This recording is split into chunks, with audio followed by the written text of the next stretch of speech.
60-second adventures in thought. Number 1. Achilles and the tortoise. How could a humble tortoise beat the legendary Greek hero Achilles in a race? The Greek philosopher Zeno liked a challenge and came up with this paradox.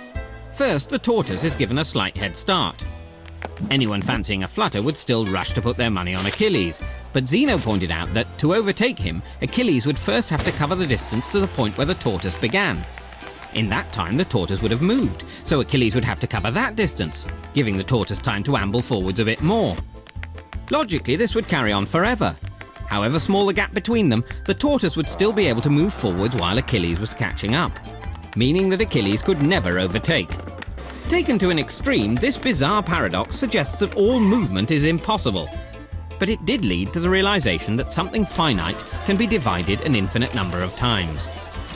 This concept of an infinite series is used in finance to work out mortgage payments, which is why they take an infinite amount of time to pay off.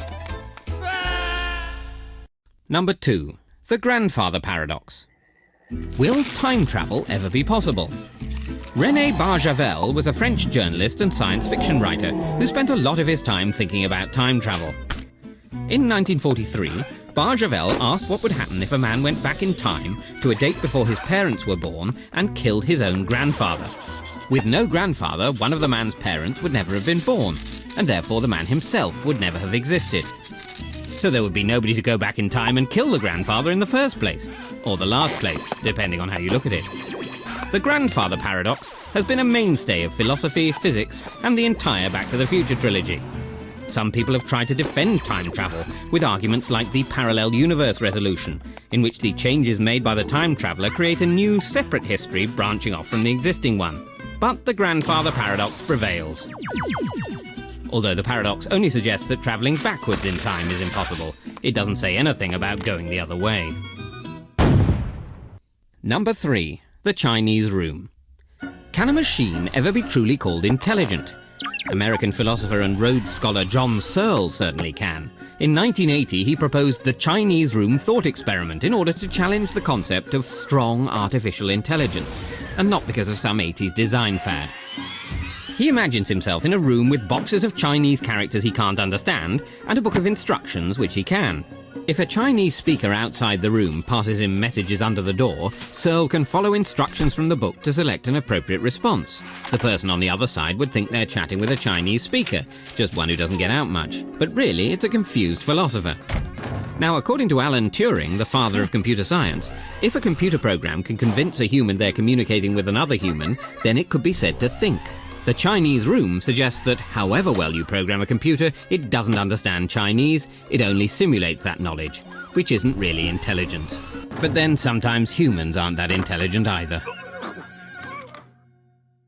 Number 4. Hilbert's Infinite Hotel. A grand hotel with an infinite number of rooms, and an infinite number of guests in those rooms. That was the idea of German mathematician David Hilbert, friend of Albert Einstein and enemy of chambermaids the world over. To challenge our ideas about infinity, he asked what happens if someone new comes along looking for a place to stay. Hilbert's answer is to make each guest shift along one room. The guest in room 1 moves to room 2 and so on. So the new guest would have a space in room 1, and the guest book would have an infinite number of complaints. But what about when a coach containing an infinite number of new guests pulls up? Surely he can't accommodate all of them. Hilbert frees up an infinite number of rooms by asking the guests to move to the room number which is double their current one, leaving the infinitely many odd numbers free. Easy for the guest in room 1, not so easy for the man in room 8,600,597. Hilbert's paradox has fascinated mathematicians, physicists and philosophers, even theologians. And they all agree you should get down early for breakfast. Number 5. The twin paradox. Albert Einstein didn't have a twin brother, but he had some funny ideas of what you could do with one. He imagined 2 identical twins. Let's call them Al and Bert. Now, Al is a couch potato, but Bert likes to travel. So he hops into a spaceship and zooms off at close to the speed of light. That's when Einstein's special theory of relativity kicks in. It says that the faster you travel through space, the slower you move through time. So from Al's point of view, Bert's time would be moving slower than his own. To put it another way, time might fly when you're having fun, but when clocks fly, they run more slowly in relativity. After a while, Bert decides to head back, still at close to the speed of light, and returns to his brother with his holiday snaps. But when Bert arrives home, Al will now be older than his twin, which makes their double dates a lot more awkward. Although it seems implausible, Einstein just followed his theory to its logical conclusion, and it turns out he was right. This concept of time dilation provides the basis for our global positioning system, which is how your sat-nav knows you need to turn left in 200 yards. Number 6. Schrödinger's cat. Erwin Schrödinger was a physicist, a theoretical biologist, and probably more of a dog person. In the 1920s, scientists discovered quantum mechanics, which said that some particles are so tiny you can't even measure them without changing them.